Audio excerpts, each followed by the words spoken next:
and gentlemen, here it is, the most listened to radio show on the planet. Even the other stations are tuned in too. Hey, this is Aaron from Pursuit of Thrills, and you're listening to the Coaster Challenge podcast. Hi, this is Ben Grant from Ben Grant Music, and you are listening to the Coaster Challenge podcast. Hi, I'm Christopher Werner from Christopher Werner Designs, and you're listening to the Coaster Challenge podcast. This is Marcus Leshock, the Roller Coaster Bureau Chief at WGN TV Studios in Chicago. You are listening to the Coaster Challenge podcast. Do you accept the Coaster Challenge? Yes, I accept the Coaster Challenge. Do you accept the Coaster Challenge? Coaster Challenge podcast is here. It's time to face your fears. Get that theme park therapy and lend us both your Coaster Challenge podcast is here. Your fear can disappear. We know that theme park therapy can dry up all your tears. Do you accept the Coaster Challenge? Yes, I accept the Coaster Challenge. Do you accept the Coaster Challenge? We accept because you know we're not average. You're listening to the Coaster Challenge podcast. A journey where people become fearful to fearless, all from riding roller coasters. So please secure your hats and glasses and keep your hands and arms inside the podcast. It's time to accept the Coaster Challenge with your host, Kim Dykes. This is Kim with the Coaster Challenge podcast, and today I'm talking with Bob Kilner, a coaster enthusiast who is known throughout the community as an accomplished photographer and a goodwill ambassador that is on a mission to help others accomplish their life goals and dreams. Welcome to the podcast, Bob. Hello. Thanks for having me. Well, it's awesome to have you. We're going to begin with you telling us a little bit about yourself. Tell us about your hobbies, your work, things you do for fun, anything at all you want to tell us. Yeah, sure. So I'm 39 years old. I am in my 16th year as a high school chemistry and physical science teacher in suburban Cleveland. I've been coaching football since 1999 and baseball and high school quiz bowl since 2002. I'm a trivia nerd. I love trivia games. I qualified to be on Jeopardy and Who Wants to Be a Millionaire a couple times. I write over about 12,000 questions a year for different competitions among high school, middle school, and elementary school kids in the state. I do some photography work on the side, obviously, being a photographer. Cedar Point is my home park, although it was Juggle Lake forever until that closed, unfortunately. Coaster count is currently 456 as of today, and it will go up because I will get to Busch Gardens, Williamsburg, Kings Dominion, and then Florida once again, and finally get that Iron Gwazi ride and that Icebreaker ride, because that was quite sad last year to be there with the world's largest paperweights. But I suffer from narcolepsy, so if you see me and I look like I'm tired, I probably am. I've been on an experimental drug for about 6 months now, and it's working wonders, and side effect, I lost 40 pounds from it, so it's been wonderful. Pretty boring guy otherwise. I just try to get along with everybody and, try to make a difference. Well, your coaster count has far surpassed mine. I'm right now on my mission to hit 300 this year. I did finally get to ride. You mentioned Iron Gwazi. It's my newest tattoo. Yeah, there was a 2018, I think was the year when, or no, I think it was 2019 was the year that I did like Coaster Con in California and stuff like that. So my coaster count jumped up exactly 100 coasters that year. And then since then, it's kind of it's stalled out because I haven't gotten, with the pandemic and stuff, I haven't gotten to many new parks or anything for a while. There's a running joke amongst me and my friends because all of my goat coasters are my tattoos. And I was saving that last spot for either Steel Vengeance or Iron Gwazi. And I had to ride Iron Gwazi first. Last spot, you have a lot more skin. That's true. I say it's last for now. Maybe it should be to be continued until I hit 300. We'll see how that goes. But you're in for a good treat when you get to go. It's one fantastic ride. I didn't know if anything could top Velocicoaster for me. I really didn't. And luckily, I was able to ride Velocicoaster several times on the same trip. So I was able to make a nice comparison. And it took 7 or 8 rides on Iron Gwazi before I finally was starting to narrow down a decision. But it's, as what Andrew calls, the Goldilocks of RMCs. In my opinion, you're absolutely going to love it. Okay, so we are talking about coasters right now. Thinking back, do you remember, and I know it might be hard with over 400 coaster credits, what was your very first coaster that you rode? Yeah, outside of maybe like at a fair or something, riding like a wacky worm or something when I was real little that I don't remember.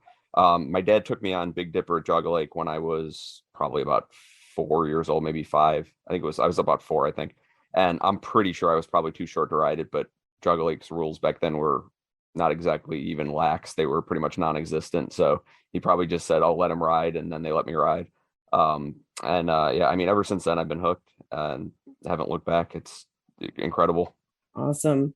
My first coaster was the Beastie at Kings Island. Nice. I remember we went once a year when I was a child, back when it was Hanna-Barbera Land. Yeah, It I didn't was get to Kings Island for the first time until 2009 when we came down there for a baseball tournament. So Son of Beast was already closed. So I did miss that one, even though, I mean, obviously the reputation, but I still would have liked it right at one time just to say I did. 2009 was back when I was on my hiatus from riding coasters. I had Jay in 2005 and Lily in 2009. And by the time Jay got big enough to ride anything, his autism was so severe when he was younger, he wouldn't ride anything. And I literally sat and stared at Diamondback from 2009 all the way to it was 2018. Jay finally looked at it one day. This was before we started going to meetups or anything. And he said, Mom, I think I'm ready. And I didn't know if I was ready, but I remember that time period quite well. That was kind of the calm before the storm when we came into the community of 2019. Okay, so you've told us about your first coaster. Out of all the coasters you've ridden, what's the one coaster that has scared you the most?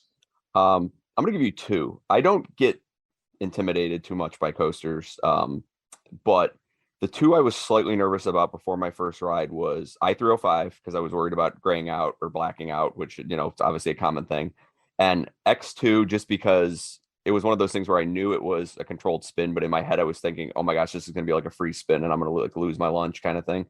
But I specifically remember, the first time on I-305 went down, grayed out a little, not too much, went right back on it. Second time, grayed out completely. But it was one of those where I came out of it and I was just laughing. And then X2 is the same thing. Once I hit the drop and I saw exactly how it ran, I was just laughing hysterically the entire ride because it was so much fun. But other than that, I mean, I typically don't get too intimidated by anything like that, pardon the pun. But yeah, those were the only two that I ever got really kind of nervous about walking up there. I'm one of those people that will chase a gray out. Oh yeah, it's a cool feeling. As long as it doesn't make you feel like headachy afterward, it's fine. And we rode the day we were there, I-305 didn't have a line at all, like whatsoever. It was a dead day at Kings Dominion, and we probably rode it about 15 or 20 times that day because it was only like a 70-degree day. It was really nice. We weren't dehydrated or anything, and yeah, so it a couple of times it got me pretty good. Where I think it's kind of funny, like when you gray out real hard and you're just kind of like reaching for air and you don't know what the heck is going on, kind of thing. That was one of the things that disappointed me about Intimidator 305, but yet blew me away with Iron Gwazi. Intimidator 305, that was one of the things I was the most excited about, was this big gray out that was supposed to occur. And for me, I was underwhelmed by the ride. Now, granted, the day before we were at Carowinds and I had 25 rides on Fury that day. So maybe if I hadn't ridden Fury so much the day before, Intimidator 305 would have been a little more exciting for me. I mean, don't get me wrong, it was fun. But they always say, oh, it's like a cross between Millennium Force and Maverick, which I can see the comparisons because you have the drop and then it goes around very low to the ground a lot of time, lots of twists and turns.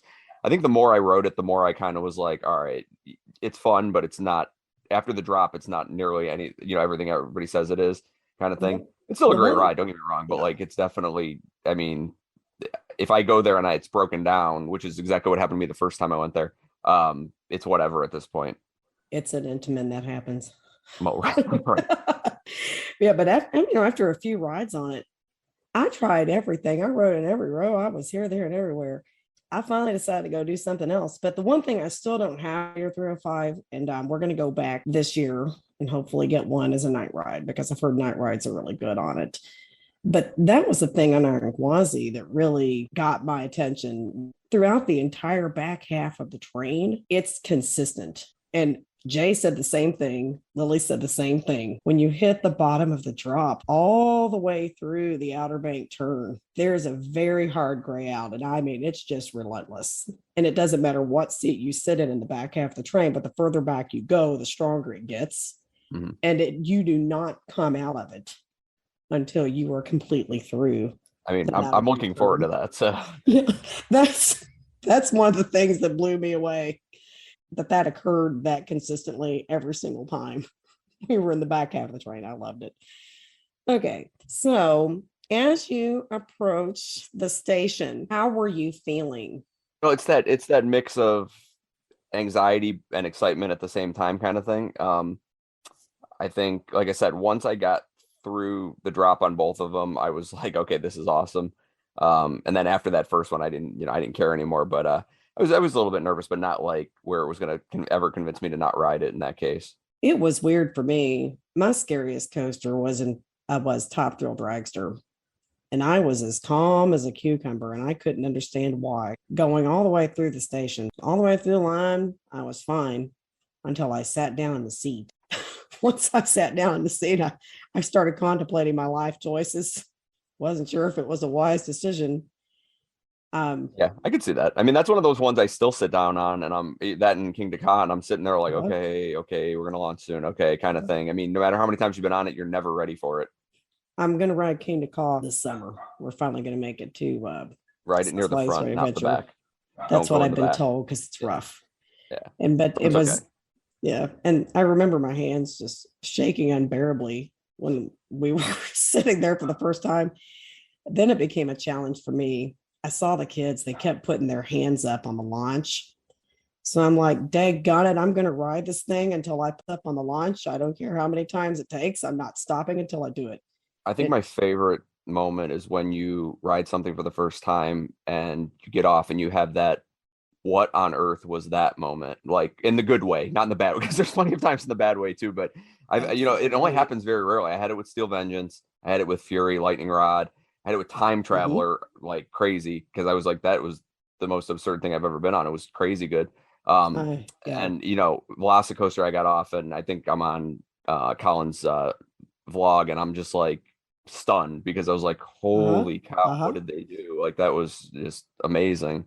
We have a lot of similar favorites. Velocity, my number 2. Time Traveler is my number 7. That's about where it is for me too. Yep. They're incredible rides. I remember the last ride I had that I came off, and I had that was actually what I said when we got off of our first ride on Iron Gwazi in the back row. I'm like, I don't know what on earth that was. Let's go do it again. Yeah, I remember just getting off Steel Vengeance on media day, and it wasn't my first ride because it was it was light outside, and I just remember getting off and seeing walking out of the station to go around to get back on, and seeing Alan Chilkey standing there, and I just remember walking up to him and saying, "You're a madman," and that was it. That's about the highest compliment I think you could possibly give that man right there. That's awesome. Okay, so when you got off of the coaster for the first time, how were you feeling? Like I said, once I hit the drop and got through all that, I was just laughing hysterically, and I was like, that was the moment of, okay, I need to do this again. Like, let's go change the row or whatever, and do this again. Let me get some more rides on this kind of thing. And I'm not one that needs to marathon anything. I mean, if I can, sometimes I will, but I mean, I'm sure you can relate. Is like, as we're getting older, marathoning is much harder to do now, and it's give me a couple rides, 3, 4, 5 rides. There's a few coasters you can marathon though. I remember we went to. I just sent Logan a video for his birthday that his dad asked me to send him, and I remember I specifically mentioned, because Jeff had asked me to mention some kind of memory or things, and one of the memories I mentioned was for some reason Carowinds was open on a random Friday at the beginning of November, and it wasn't Winterfest, and Carowinds was over, and so we went down there, and it was like Logan and a bunch of his friends, and Jeff and me and my friend Thomas, a couple other people, and we were probably like 10 of like maybe 200 people in the park all day long. So we went right to Fury, and we rode it, I think, 15 to 20 times without getting up. We just switching seats and just kept going. And I remember getting off and not having any kind of headache or feeling weird or anything. That's one of those, few coasters that I can actually sit there and marathon. But most of the time, I mean, I'm good with 2 or 3 rides, unless, if it's completely walk-on or something, maybe I'll ride more, but I don't need to, 100 rides like some people do. That's understandable. I can marathon some coasters. It just depends. I mean, when we went down to SeaWorld back over spring break, I don't know when we're going to be back. We rode Mako 33 times. Yeah, it's one of those, like, some of the newer B&Ms too are so smooth that they don't really affect you at all. It's easy. Like, I could ride Velocicoaster over and over again. It's so smooth. Absolutely. It was very easy to do on Mako. It was easy to do on Fury. But I think it depends on what you're riding. Oh, you didn't marathon Kraken? In a word, no. I can relate to what you're talking about, like when you got off of it, wanting to do it again and again and again. That's what I was talking about earlier. When I got off of Top Thrill Dragster, I had 2 goals. One, I'm going to ride this until it gets easier, I don't Mhm. feel so panicky. And two, I was going to be really mad at myself if I didn't get my hands up on the launch. Like, I'm not going to be the only one sitting here holding on for dear life. It took me 5 rides to finally get my hands up on the launch. Yeah. Then I had to do it again Oh just to yeah, for make sure. sure that I had it. So when I came back, I was still able to maintain that level of confidence and fear facing and fun when we wrote it. Okay, so do you feel that it impacted your life in any way after writing that coaster? I mean, not necessarily. I mean, I think that maybe when my dad, dragged me on Big Dipper when I was little, that might have impacted me more because I probably was a little kid, fearful little kid who was like, oh man, I can do all these things. Because I don't remember being like a thrill seeker type of kid when I was real little or anything. And I'm even growing up, I really wasn't. But I think that probably helped me overcome some fears and put a little bit of confidence in me back then. Um, I think it's just more about, I mean, even internally, if you're not fearful of something, there's always that little bit of doubt there. You never know. I mean, especially, you get on a coaster, especially now with, occasionally these accidents and things happening. There's always that little bit in the back of your head where you're like, okay, hopefully this is a smooth ride kind of thing and nothing happens. And you never want to think that way, but I mean, sometimes it just pops in your head. And I don't think that those specific rides impacted my life directly, but I'm sure that that little bit of overcoming fear probably, helps in some way. And definitely, with the number of accidents and things that have happened lately, that affects everyone differently for sure. Yeah. I know looking at the Icon Park accident, I saw the video of what happened. As I'm I sure did many of too. us I did. got sent it. I didn't know what it was, and then I opened it and I was horrified. What bothered me about that too is that after it happened, nobody ran to help that poor kid. Like nobody ran over there. Even if you knew the kid was already gone, run over and put a shirt over him or something. Do something for the guy. I mean, it was bystander effect, I guess, but I mean it was horrible. I mean, I don't get emotional very easily. And that video made me cry It like a was baby. It because hit you can me. imagine anybody, your It kid, punched anybody, inside. kids even just any other random kid. I mean, you can imagine it being them. I mean, it was so sad. Absolutely. And I really think the response, to me, I think everybody maybe have been in a state of shock. Yeah. They But weren't yeah, really no, sure absolutely. what to That's what I do said. I or mean, that how to was totally a respond. bystander effect situation where nobody knew what to do and nobody was like, oh my gosh, what just happened kind of thing. Mhm. It was sad to see, but I understand it. I mean, Yeah. who knows? I mean, in my head, I say that, go run over there and help them. But then I'm like, man, would I have froze? Like, if I saw it kind of thing, would I have been horrified and not wanted to run over there? Well, and that's the thing I thought about too, was a lot of the people working there. I mean, they're kids. Right. Oh And yeah, I know. I mean, what were their minds thinking and processing in that moment?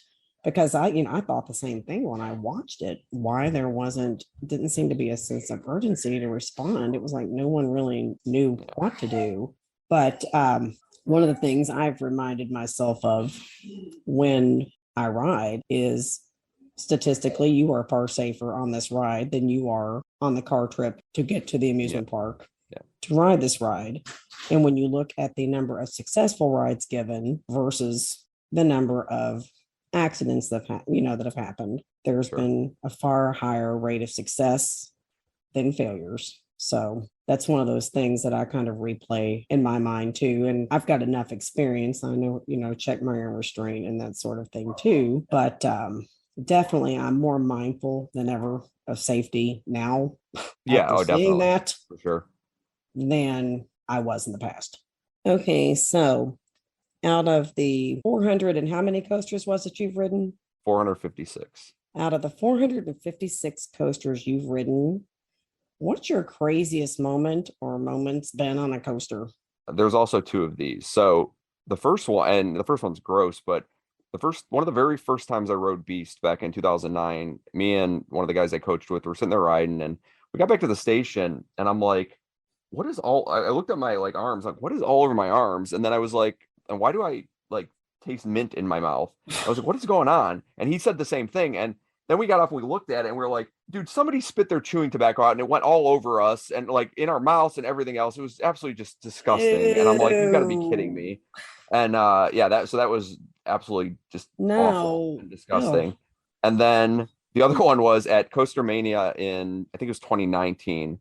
Wyatt and I were riding Blue Streak with Taylor Bybee, and he was in front of us. And when you pull out a Blue Streak, most people are familiar with it. When you pull out, you take a hard left turn and like basically a 180 into the lift hill. And there's a bunch of pine trees right in that corner. And in Ohio, and I think in Kentucky too, because I've seen them, we have these really aggressive blackbirds. And one of them flew out of the tree and just started attacking Taylor's hair all the way up the lift hill. It was just like pecking at his head and trying to just swarm on his head.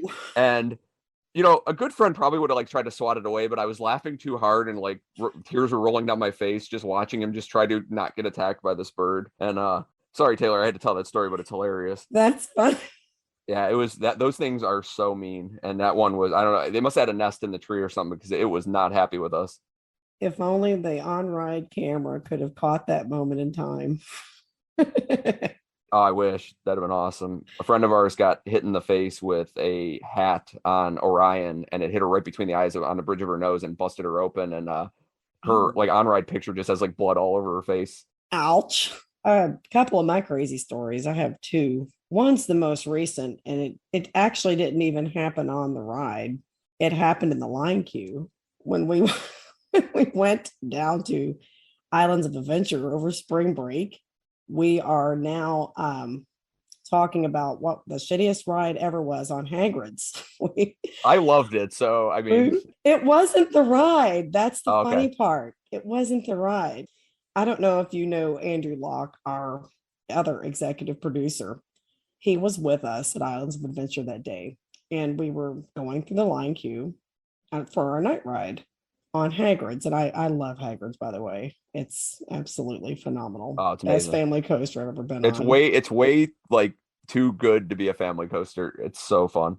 I totally agree. And I'm a big Harry Potter fan, so that made it even better. And well, my daughter too. She's huge into Harry Potter, so that just really made the ride a whole other level for her. Anyway, we were going through the line. And when we got to the inside part of the line queue, we noticed a little bit outside, but it got far more inside was this overwhelming smell of poop and manure. And it just kept getting stronger and stronger. I mean, everybody in the line was back there covering their faces with their shirts, had water in our eyes, everything. And it's like, what is that smell? And we finally figured out the closer we got to the group of people in front of us, the stronger the smell got. And when we backed up away from them, the smell started going away. So scientific method, you kind of figured that one out. There were multiple people in the group in front of us. Maybe it was the person that just came from Iron Gwazi and relieving themselves over there. Sure. That's perfect. Well, anyway, we were all back there. The total strangers behind us, everybody like, please do not put us on that train with those people. Well, there was one poor single rider that got put on that train with those people. And we nicknamed that one the stink train. Yeah. So that was one of our crazy stories from this year. And my other one was from 2020, back when we had to wear the mask to the parks. We waited in line for last train in Orion. It didn't rain at all, like the whole day. And about 5-10 minutes before we got on the ride, it just started pouring in sheets. And all these people go scattering like a colony of ants out of the line. That happened a couple. I remember it happened at one of the Coaster Kids days at Kentucky Kingdom. They were on the like Starflyer thing, and it just started monsooning on them. And the guy that was running it just left them up there for about 5 minutes, and they came down. I mean, they were done when they came down. And then we had last year at Coaster Stock, only one train on Beast went out on the second night of ERT because while we were riding it with Don, lightning just struck like 3 or 4 times right in the area. It was loud. It started raining. It was brutal. And we got back in and we're like, yep, shut it down immediately. I remember we were over there by Flight of Fear when all of that was going on. But anyway, so all these people started scattering like ants. And we're like, well, we're going to get soaked running to the car. So we just, may as well stay here and ride it out. When we got off of that train, because of the mask, I had water all the way up my nose. I couldn't breathe half of the ride. could not breathe. I could not see. Oh, it's a painful ride in the rain too. So Oh I mean, yeah. but it's still My fun. glasses, I couldn't see anything. We laughed literally all the way We had across. we had an event at Cedar Point a couple years ago, and it was like the park ended up closing at 2:00 that day, and Cedar Point hardly ever closes early because it rained so bad, and they had there was like rain from a hurricane that had come up or something. But that morning we had like super bad rain, but they still ran our morning ERT on Steel Vengeance for us. So me and my mom got up to the station, and there was nobody like in the front row, and I was like, sweet, we got to ride the front row. Well, riding the front row in the pouring rain on Steel Vengeance is probably not a good idea, and I'm fair warning to anybody. And I just remember my mom pulled her poncho up over her head and was holding it like in her mouth so that like her face was covered by the poncho, so because we were getting pelted so bad, and I rode the whole ride with my hands in front of my face.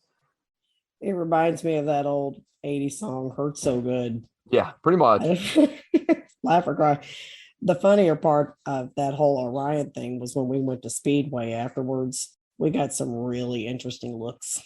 We went into the convenience store. That was definitely an interesting night. Okay, so out of all of the coasters you've ridden, what is your absolute favorite coaster? For the last 3 years up to last summer, I was like, yeah, there's no chance anything's beating Steel Vengeance for a while. But then I rode Velocicoaster, and I was like, I'm not a big Jurassic Park or Jurassic World fan, but I like the movies. I don't love them, and I'm not a big like dinosaur guy, but it's just done so well. I mean, the only thing I could complain about is I wish there were more like dinosaurs around the ride. I mean, there are some, but I wish there were more built into like the first half before you hit the launch into the top hat and stuff like that. I wish there were more stuff there. But I mean, even that's nitpicky as heck. They did so good with it, and it's so efficient in terms of how the queue works and how the lockers work and how like it doesn't have much downtime, and it's just like, for me at this point, it's like the perfect coaster. It has everything I want, and I'm sure, like I said, that I mean Iron Gwazi might pass it for me, like just as for everybody it seems like, but right now that thing is just it's so good. Like I was just so blown away by how well done it was, and I thought, okay, maybe I just got a really good ride the first time, let me get a couple more. And then I rode a couple times, and then I rode it at night with Scott Schaefer and a couple and the people that we were with, and even he said, he's like, obviously Scott lives down there, and he said that was like the best ride he's had too, because it was like lightly raining, and it was like 10:00 at night, so it was pitch black other than the lights from the ride and stuff, and it was just surreal. Velocicoaster is absolutely, the word is magical for me. Well, and it's funny because like it's one of those coasters where I watched the POV ahead of time, and I don't like to do that, but I did it on that one, and I watched it and I was kind of underwhelmed by it. And then I rode it and I was like, holy cow, this is way better than that POV looks. And I kind of feel the same way about Icebreaker. I haven't ridden it yet. I think you have, right? Yes. And I watched the POV and I was like, this doesn't look all that exciting. And then people wrote it and said, no, dude, you have to ride it. It's incredible. And I can't wait to get down there in June and ride it. Icebreaker for me was just kind of meh. I mean, it's got some pops of airtime. It didn't do that much for me, but I'm not a huge fan. A lot, I think, has to do with my height of those comfort collars. Oh, I don't like Premier trains to begin with, because not only the height, it's hard to just even your legs fit in them. I think it would be a much better ride for me without having to fight that comfort collar, because it wants to clip the tendons in my neck, which can be very painful. Sure. So yeah, I mean, having ridden Superman out at Discovery Kingdom and Phobia up at Lake Compounds, like the Skyrocket 2s that have just the lap bars are loads just better than those stupid comfort collars, which they basically tell you are pretty much redundant anyways, which is also annoying. Yeah, I'm 5'3" at a stretch, so if there's anything around my neck or around my head, a lot of times with over the shoulder restraints, like Rugurus that you can't even see out of your head's back. That I've actually discovered with those, as long as I keep, but that's the thing I don't like, is I have to hang on, I have to hold on and force my head to stay back. Otherwise, well, that's like, it's like I hate when people are like, oh, you just don't know how to ride this coaster. I shouldn't have to ride it in some special way to enjoy it. Like, absolutely, that's the thing. And it immediately goes down on my list if I have to hang on, sit a certain way, do certain stuff to keep my head from flopping around. That immediately we sound like whiny old people right now, but yeah, no, that's what we are pretty much. Anyway, I get what you're saying too about the POVs, because I boy did I eat my words. I watched that POV of Iron Gwazi probably 50 times, And I told so many people, because Still Vengeance is still my number 4 coaster overall. I mean, I love Still Vengeance. Yeah. So it's not, I'm not dissing on Still Vengeance at all. Well, But I think too, though, it's like with, you look at the various RMCs, and obviously they've developed the technology over the years. They've changed some of the stuff they do and things like that. But like in our heads, I think we got conditioned to think, okay, they've done almost every different kind of, turn and inversion and things they can. And all of a sudden they throw Iron Gwazi out and it has all these new elements. And everybody's like, where did that come from? Kind of thing. The thing is, when I watched the POV of Iron Gwazi, and it was so deceptive. I remember telling several people, that for it to be that short, it's going to have some sort of special magic and pack one heck of a punch to beat Still Vengeance. I just don't see it happening with the duration of that ride. And, once I got on it, this is the thing I've told so many people. It's like time just literally stands still. It feels like it goes on far longer than what's on the POV. I mean, you've got Still Vengeance, you've got a short drop. Iron Gwazi, they dug a ditch out down at the bottom on the ground. I mean, that drop just literally feels like you're going on forever. And the same with the death roll. It just feels so much longer than what it, than the length of time it actually takes, because there's so much happening. There's no repetition. It's just immediate, change up from one element to the next. So one thing I've learned is never, ever, ever judge a ride based off of POV. Yeah, definitely. No. Okay, so Velocicoaster is your favorite. What is your least favorite coaster? Well, I'm gonna give you 2 clones, and I'm sure you're gonna agree with me. I don't think you've been on at least one of them, but like you'll understand. One is Kong at Discovery Kingdom, which I thought my jaw was broken when I got off of, and the other is Mind Eraser at Darien Lake, which is the other SLC. I don't want to crap on all SLCs because they're not all bad. I don't mind T3. I don't like the leg thing, but I don't mind it in terms of like the restraints are fine, other than the leg, crushing your legs a little bit. I think the one they changed to, I think it's Riddler up at New England, is also has the vest, so it's so much better now. And the one at Maurice Piers, which was closed, Great Nor'easter, I didn't get to ride, but everybody says that one's the best one. So, but these two are just absolutely brutal. I mean, and they beat me up so bad, it was ridiculous. And the one at Six Flags America, I think, is also Mind Eraser. That one wasn't much better. I have 3 that come to mind when I think of my least favorite coasters. One of them is an SLC, Thunderhawk, up at Michigan's Adventure. Like I can deal with T3, and I heard that Thunderhawk used to be good. But when it was at Jug Lake, it was wonderful. It was not rough at all. I didn't ride it when I went to Michigan's Adventure because I was like, it was a busy day, and I was like, I don't need this credit. I'm not going to wait for it. When I rode it last year, I've never felt shoulder pain like that on anything in my life. I literally felt like my arms were getting amputated at the shoulders. It was so sharp and painful. I felt like my arms were getting cut off. I don't even know how else to describe it. It was that bad.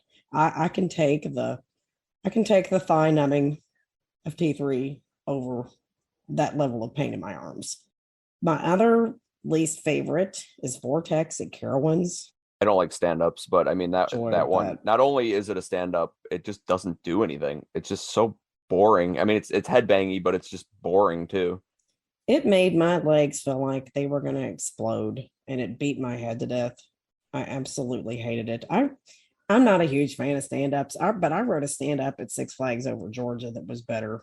Scorcher's awesome. That's the only one that, Georgia Scorcher I like. That's the only one I like. I didn't have a problem with that one. And my other, everybody raves about the one at Magic Mountain, the Riddler at Magic Mountain. I did not like it. I got beat up by that one too. My other one that was really bad, we got on last year, it was right at your own risk, is the Blue Flash Backyard Coaster. It's up at Haunted Hoochie. The one they moved to Columbus or whatever, Dayton or whatever it was. Yeah, it's under the ownership now of the owner of Haunted Hoochie, and it's not really well maintained. It's right at your own risk sort of thing. And I rode it once I survived. He asked me if I wanted to ride again. Said, no, I'm not going to tempt fate. But Blue 2 was good. I remember watching Jay go up the lift hill of Blue Flash. Something literally like a piece literally dropped off underneath Oh, geez. the lift hill. And I'm like, he's like, what was that? I said, everything's fine. There was no turning back. I'm like, it's all good. He made it. And I went after him. I'm like, sure, we came all this way. He didn't even tell us that he had Blue 2 until we rode Blue Flash. Blue 2 was actually a pretty good experience. It was fun. But Blue Flash, especially when you got in that the little loop corkscrew, if you didn't hold your head right, you were going to have to go see. Yeah, I remember seeing the videos of people coming out of there just like whiplashing like crazy. I didn't get a whiplash. I just asked him. I said, tell me how and when to move. Tell me, just tell me. And I remember when I got to the bottom of the drop, I knew it was going to go real hard to the right. So I tried to throw myself even harder, with it to offset the forces. And it worked. But I mean, it was one of those, you need to do it and do it right, or you're not going to walk off straight. sort of rides. And I wasn't willing to take that chance 2 times. Okay, so in addition to your love of writing coasters, you are also a very well-known coaster photographer throughout the coaster community. What was it that led you to and inspired you to become a coaster photographer? It's funny. I bought my first camera around 2010, and my whole intention was I was, coaching baseball pretty much year round and football in the fall, and my whole intention was, I really want to do sports photography. And then I realized at some point, I'm like, wait a minute, you're on the field coaching. You can't be taking pictures while you're coaching. So that was a complete waste. So while I was interested in it, I still only used it sparingly for a couple of years. And then my baseball kids aged out in 2015. They were all 18. They moved on. And there was like a year there where I was like very kind of lost because it was such a big part of my life that the families and the kids and the people that I was always around, all of a sudden, they're all gone kind of. And I kind of really didn't know what to do with myself at the time. And so then I picked the camera back up and started messing around with it again, started trying to learn stuff and realized that it was kind of outdated. So I was like, I'm going to buy myself a new one. So then I started doing some research, bought myself a nicer new one. And it took me a little bit to get my feet wet. I did a lot of reading and things like that. But then there was this guy named Tom Bricker, and he's still out there. And he runs Disney Tourist Blog. And at the time he hadn't done that yet, but he was a very, very well-known and very good Disney photographer. And I followed him for a long time on Instagram and on his blogs and things like that. And he just posted some incredible pictures, and he would always talk about his equipment. He would always talk about, his techniques and things like that and what he liked to take pictures of and how he did it and stuff like that. And it kind of just, I don't know, it just inspired me a little bit to start taking it more seriously. So I just started practicing more, and I read a book called Understanding Exposure by a guy named Brian Peterson, who writes a lot of very easy to understand photography books. Definitely highly recommend reading some of his books if you're into photography. And around, I guess, the beginning of 2016, I started messing around with pictures. I didn't really take it to parks yet. And then beginning of summer, I started taking it to the parks here and there and playing around with it. And I remember I took it to Cedar Point a lot that summer. And I look back on, because I still have all the folders of pictures. I look back and I'm like, man, you were terrible back then. Holy cow. And even looking at my own progression from then to now was amazing, seeing how just not only the editing part of it I got better at, but the composition part too. And later in the year in 2016, I remember I went to Kentucky Kingdom, and my cousin and I were down there, and I met Peter Schwab for the first time. And he hung out with us that day, and I became friends with him and his mom and his family. And he had said to me one time, he's like, why don't you, I already had my personal Instagram account, which I posted some of the pictures on. He said, why don't you just create an account just for your photography? And I was like, why not? I'll try it.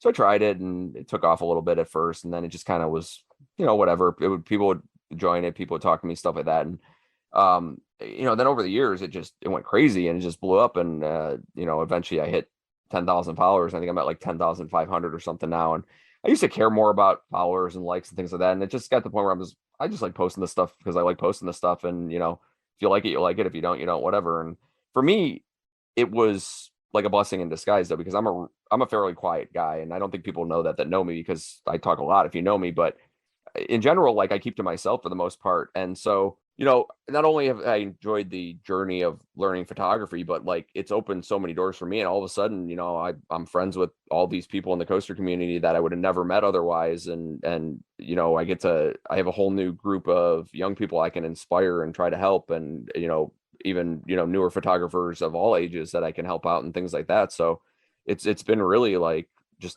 amazing. And I still am I guess I'm so like taken aback and humbled when people come up to me in park and say, oh, I love your photography and blah, blah, blah. And I'm like, and they like almost sometimes get like fangirled. And I'm like, I'm just like a normal guy. I'm like, I'm so humbled that, and it's awesome that you like my photography and stuff, but like treat me like a normal guy. I don't want to be treated like any kind of like celebrity or anything like that. It's not me. And it's just it's an amazing feeling. It's, if you see me in a park, come up and say hello. I had somebody tell me, oh, I didn't want to bother you. No, come up and bother me. It's fine. Come up, say hello. If you want a picture of me, I'll take a picture with you, whatever. I absolutely. But yeah, it's been an incredible journey over the past 6 years. And it's never when I started this thing, what I thought this is what it grew into, but I've gotten to meet so many people from, park executives to just random people all over the place, people from different countries that have, become friends with people from, Canada and overseas and stuff. And it's like, holy cow, that never would have happened. I remember when we were back at the winter walkthrough back in March, there was a lady there that I'm Facebook friends with that I'd never met. And it was the first time we met in person. Her name was Kara, and she saw you and she's like, oh my gosh, that's Bob Kilner. I've always wanted to meet him. And she was afraid to talk to you. And I told her, I said, he's a teacher just like I am. Yeah, I said, go over there and talk to him. And I literally had to practically force her to walk towards you. And just after you took a moment and spoke to her, that just made her day. And it's amazing, just the little acts of kindness. It's happened to me a few times in amusement parks. It's kind of strange. People. Well, and that's exactly it. It's like I try to preach that to my students too. And obviously you teach younger kids than I do, but it's like literally just smile at somebody, ask them how their day was, just be nice. Like it's way too easy to be a jerk in this life. Like take the time to just be nice, just be mannerful. Like you just by smiling at somebody, you might change the entire, trajectory of their day. It's so easy to do. And we've become conditioned to just not be nice people across the board. And luckily the coaster community as a whole is pretty darn nice, Yes. If you don't fit in, you're going to fit in the coaster community because nobody fits in. Yeah. Oh yeah. We come from all walks of life and all over the place. It's fantastic. That's one of the things though. It's happened to me a few times too, increasingly more so lately. Even last year in amusement parks, people were recognizing me as coaster mom, like down in Virginia, at Cedar Point, up at Kings Island. There were these people that walked up to me. They were from Iowa. And they're like, are you coaster mom? And I'm like, my name's Kim. How are you? And it was just so surreal. They're like, yeah, we've been watching you the whole time. We saw you at Hollywood Nights and we were afraid to talk to you. And I almost felt bad. People are scared to talk to me. I mean, we had a great talk. We've always wanted to meet you in real life and all this other stuff. And it just really. I think it's more jarring. The further you get away from home and that happens too, it's so jarring. I had it happen in Florida. I had it happen in Texas. And I'm like, wow, this is so weird. Like, I mean, it's great, but it's so humbling though. And it's like, I'm so glad that I indirectly somehow got to be a part of your life, whether I made your day better because you get to look at my pictures or whatever it is, or maybe you asked me for advice or whatever. I mean, it's great. It's so cool. And it's such a good feeling. It was so humbling. And it was really once this started happening on a somewhat regular basis, it just really brought to light, the fact that I'm indirectly impacting people in a positive way, whether I realize it or not. And, that's when the opportunity to join the podcast and that sort of thing happened. Yeah, I mean, it might be like embracing it and rolling with it. Yeah, I mean, maybe for me, and I think you're probably kind of the same way. I don't really get like fangirly about anybody, even like celebrities. I'm not really, if I meet somebody, I'm like, oh, cool, nice meeting you, happy to meet you, whatever. And it's going to sound funny, but the only person I've ever like fangirled over, it was at Coaster Stock the very first year I went, and it was Logan. And the reason it was is because he walked by me and I was like, holy shit, that was that little Coaster Kids kid that I've seen all over the internet. And it was like kind of like, you know, like I didn't know them yet. And once I met them, obviously I'm good friends with them now, but I didn't know them yet. And I didn't know they lived in Cincinnati either, because I didn't pay attention like to anything when they talked about it on their videos or anything. So I was kind of like, what the heck are they doing here kind of thing. And that's the only time I've ever been like that. And it's like, now I meet people and I'm like, oh yeah, nice to meet you. You know, cool. I mean, maybe it's because I hold myself like no better than everybody else. So I kind of hold everybody in that same regard. Yeah, absolutely. Okay. So out of all the coaster photos that you've taken, what is your favorite coaster photo you've taken, and why is it your favorite? Yeah. So my favorite coaster photo I've ever taken is this really colorful sunset picture of Diamondback. You can see it, Kim. They can't, because this is audio. And it isn't the best picture by any stretch of the imagination that I've ever taken, but I submitted it for the Coaster Stock 2017 photo contest when they still had the submissions before the event. And what they did was they picked the top 3, and then everybody at dinner voted on them. And so my picture made it in the top 3, and it was me and my friend John, who I didn't know John at the time yet, but we became friends later, who's Coaster Bean on Instagram, and then some other random picture that I didn't know who did it. And I ended up winning the contest. And I guess the reason that it's my favorite because of that is that it was my validation that you are actually maybe pretty good at this kind of thing, and maybe you should actually try to get better and keep improving and things like that. And maybe you can use it to help inspire people in some way, or teach people, or whatever you want to do kind of thing. And it was just that moment of, wow, okay, so people are recognizing that I'm good at this, and maybe I really am. So it it just gave me that confidence, I guess, that I needed to keep pursuing it. All right. And where is your photography available to be purchased? Yeah, so what I do is I personally sell like normal paper size prints, so 8.5 by 11-inch prints myself directly through Instagram. I do have a Redbubble store. The link is in my Instagram bio at BK Photo Page. You can go there and buy stuff on there if you want as well. I will sell digital prints too, for people to print their own if they want a different size, or if they're like overseas, and I'm not going to ship stuff overseas and stuff like that. So they can just, again, contact me directly on Instagram, or on Facebook. I'm also BK Photo Page on Facebook. It'll come up BK Photo Page Photography, but it's just facebook.com/BK Photo Page. You can contact me on there as well. That's the 2 easiest ways. If there's something special that you're looking for, I can't remember the guy's name. He's a really nice guy, but he bought an old hotel near Cedar Point, and he renamed it the Retreat, and they do like group outings and things there.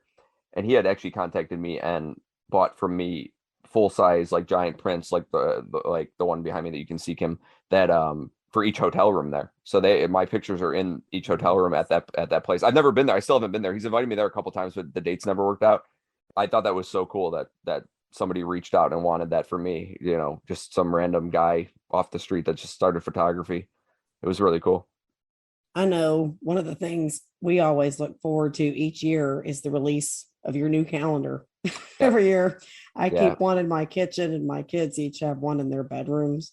Yeah, usually that's about between September and October sometime is when I finalize it and get it done and printed and stuff like that. Because of the situation last year, it was a little bit harder because I was almost pretty much doing it at cost. And not that I don't bank on making money off of it, but like it was almost the point where I was losing money on it this past year because of all the supply shortages and stuff like that. So hopefully that stuff irons itself out in the future, so I got to deal with it. But it was cool.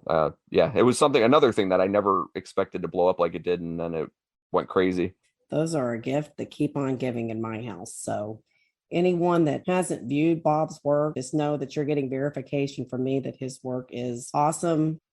All right. So we've talked about the fact that you like to help others in the coaster community. What is your inspiration to help others in the community? I know there's a lot of kids that you've helped.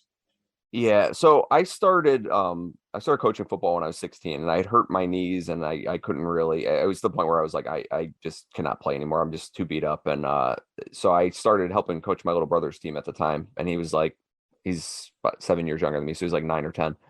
And I fell in love with coaching, and then I got really good at it. And when my football teams, baseball teams over the years have always been very good. And when I first started college, I was pre-med. And then I somewhere along the lines, I was like, you know what, I really like working with kids. I really want to go into teaching. So I switched over, and some people still give me crap for it, but it's like, I wouldn't have changed that for the world. It's made such a difference in my life. One of my students one time asked me if I could be remembered by a single word, what would I want that word to be? And the only word I could come up with is selfless. I just want to help so many people and give, as much advice and, whatever kind of help I can give to as many people out there, whether they're kids, adults, whoever. And I think, like we were talking earlier, I think that the greatest thing, like the thing that makes me feel the best in life is helping people. And lots of things make me feel good, but that's the one thing that makes me feel great, is making a difference somehow, some way, no matter what it is. And it's just always been like that. Well, and that is something that really stands out about you in the community. Before I even met you or knew much about you, I remember not just one, but several people telling me how selfless you are and how many people you go out of your way to try to help. And I mean, just watching you on social media and seeing the whole campaign that you drove to raise money for Wyatt, I mean, that really struck a chord with me because, I work with kids as well. But I remember myself growing up. And that was amazing too, because like when I started that, I was like, if I get a couple $100s to help them, that would be great. And then all of a sudden it blows up and we hit the goal of $3,000. And it was like, the thing that was amazing was that all these people that were donating, some people in the coaster community, and then it was a lot of like the old football players and baseball players that I used to coach, and just came out of the woodwork and were like, absolutely, we'll help. Thank you for everything you did for us back in the day, and kind of thing. And it was like, wow, it's amazing because, as a teacher, and I'm sure you can relate to this. It's like a lot of the time we don't get to see the fruits of our labors. The kids move on. We don't hear from most of them again. And especially me being with older kids. And it's like, that very rare occasion that you do see, that kid make a breakthrough, whether it was the kid that was an honor student destined for greatness, or whether it was the kid that was struggling just to get by, that all of a sudden is now successful. It's like, when you do get to see those little things, it's so amazing. And like I said, they came out of the woodwork and they were sending me all these messages, and it was like, wow, holy cow. I mean, you made a difference, but to be told you made a difference is such a good feeling. And I always tell like our students, I'm like, when you go to graduate, you need to go back and make sure you tell every teacher that helped you in some way, or every person in this building, just say thank you. That's just say thank you. It doesn't have to be anything long. Just tell them thank you for making a difference in my life, because that means so much as a teacher, or as a a coach or somebody that works with kids, that just to be told once in a while thank you. We don't do it for the thanks, but getting told thank you is amazing. Yeah, it's definitely getting acknowledgement makes us feel a lot better about going about fulfilling our cause. I can totally relate to, wondering how the kids are doing, because I'm teaching in JCPS. I see literally, I can't begin to count how many thousands of kids I've seen over my career. And we have a very high transient rate. Kids come in, kids go out. And it seems like it's always the ones that I have for a little while, but I wonder if I had them long enough to make an impact, they'll move or whatever. And I don't really, see or what happened to them. And, when I was looking at Wyatt's story, it really moved me, because I remember myself coming up. I was raised in a very poor household, and it actually wasn't encouraged to go to college. It was actually looked down on by the adults, because I was raised in a way where no one's supposed to try to outdo the adults. It's a contest. So yeah, I had to fight hook, line, and sinker to even get to go to college. And I was basically put everything against me. And I worked and worked. I got my own scholarship money together. I learned to play the trumpet really well, got money to get into the music program, and I had enough money built up for myself that I actually had not just enough to pay for my tuition. I had enough to pay for my textbooks. I had it all gathered. And I remember I went to my parents and I said, look, I'm going. They weren't very happy with me at that point in time. And I said, if you want to see me, you'll support me so I don't have to get a job, Yeah. And spend all my weekends working and that sort of thing. With him, it was an interesting situation. We were talking last night, and last night was the 4-year anniversary of Steel Vengeance First Rider Night. That was the first time I ever met him. And and I'm sure you can relate to this too, is like, as teachers, we try to inspire, but every once in a while a kid inspires you back, and it's amazing. And I met him that night, and I didn't really get to know him until about a year later. And there's a bunch of things that went down, and he inspired the crap out of me with his like refusal to give up and his drive in life. And I was so inspired by it. And it was at that point I was like, man, if this kid's going to go places, I am definitely on board with helping him. And we've been, close ever since. And it's like I said, I mean, I was amazed when we put that GoFundMe together, and it just blew up like it did to help him out. And I'm thrilled for him when he's going to go do this program, and hopefully it takes off and he lands a job somewhere, and, that's incredible. Big things. Yeah. Because that was the thing I looked at when I read that story. I'm like, wow, if I'd had a guy like Bob in my corner to help, what a blessing it would have been. And it just really, resonates with me on a personal note to see what you're doing to help these kids. I think it's absolutely incredible. Okay. So for those that may be facing challenges, be it fear or challenge in their life, what advice can you give to our listeners? And I've had to kind of like teach myself this a little bit too, but one of my favorite songs is the song Don't Blink by Kenny Chesney. And in the song, the one line that always gets me, he says, when your hourglass runs out of sand, you can't flip it over and start again. And what that's always meant to me is that you have to live in the moment you're in and enjoy life as it happens. You can't always look forward to the next thing and the next thing and the next thing. Like, you have to live right here and right now. And you have to sometimes go out of that comfort zone, no matter how hard it is, and make yourself uncomfortable to move on to the next thing, whether it's because of fear, whether it's, whatever that reason is. You have to make yourself uncomfortable sometimes. And you never want to regret not taking the time to try something you want to do, or to try something new, or to go out of that box. Like, you're going to hate yourself later on if you say, man, I really wish I would have done that, or I really wish I would have tried this or that or otherwise. And don't get me wrong. I mean, sometimes you fall on your face, and sometimes dreams turn into nightmares and things like that, but you just have to take that chance, and you have to, no matter how scary it is, no matter what that thing is, figure out a way to do it. And there's people out there that can help you. It doesn't have to be doctors and even parents and things like that, brothers, sisters, whoever. It can be anybody. Some random person might have gone through the same thing you went through and can help you with that. It's just, you just have to figure that part out. And it's tough. It really is. I mean, I still have a hard time making myself uncomfortable and going outside the box, but you have to do it sometimes. And the second piece of advice, and this is not related to fear, but it's just, we mentioned this earlier, is just be nice. I mean, this world right now is so negative, especially in this country. And it's like, the world's still built on kindness. I have completely different political beliefs than half the people I hang out with. And you know what? I don't care, because I go and hang out with them and ride coasters, and we're not talking about politics and things. It really irritates me to see, just even like at the highest levels, like the bullying and the crap throwing that go on and the clickiness that's there. It's like, especially when it comes to like social media accounts and bloggers that just like put each other down and fight with each other all the time and crap like that. It's a joke. It's like, it's not that hard to be nice, or you don't have to necessarily accept somebody, but you can tolerate them without being a jerk about it.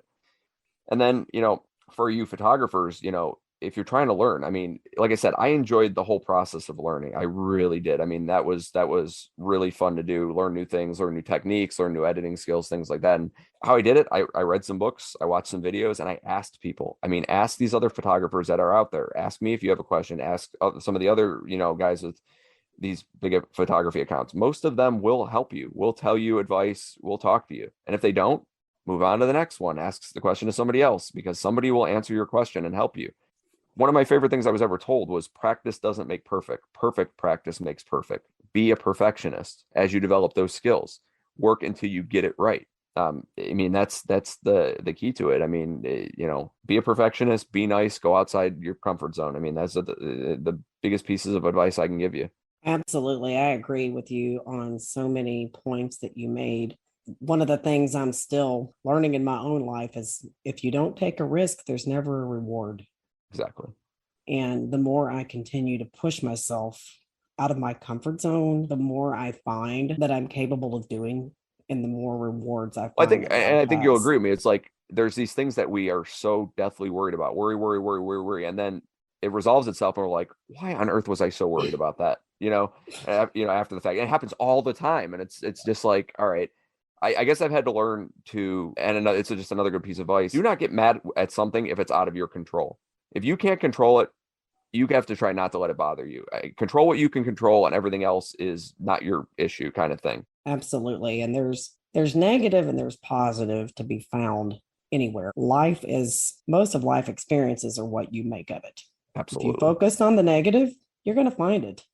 If you focus on the positive, you're going to find a whole lot of that too. 1010%. And I very much like you have friends that are all over the spectrum with politics, religion, all of the above. And it's like I was just talking about, negative or positive. We can focus on the things that we have in common, or we can focus on the things that we don't have in common and spend all of our time picking each other apart. I prefer to focus on, the things that we have in common. I don't worry about, somebody's religion or politics. That's not what I'm there to do. I'm just there to have a good time and make friends. And, to me, that's what it's all about. Well, that's the thing is that if somebody wants to have a political debate about something with me, for sure, let's have a civil political debate and just talk about something. I don't care about that. But, like I said, there's so much negativity out there right now. And it's like this whole coaster community, I mean, it's very divided. Like, I mean, I think that, you see all these posts that people post political stuff. It's very divided in that regard. But it's like, I don't post anything, not because I'm not political, but I just don't want to argue with people. I have no business. It's no business. That's not what I'm here for. I'm here for photography. I'm here for coasters, and I'm here to talk to people and inspire people, and that's it. And I really like the fact that you said that let's have a civil conversation. I'm all for having a conversation with someone regarding disagreeing viewpoints. Absolutely. A civilized, mature conversation with an open mind where, I might be able to learn something from them and at least, understand their viewpoint.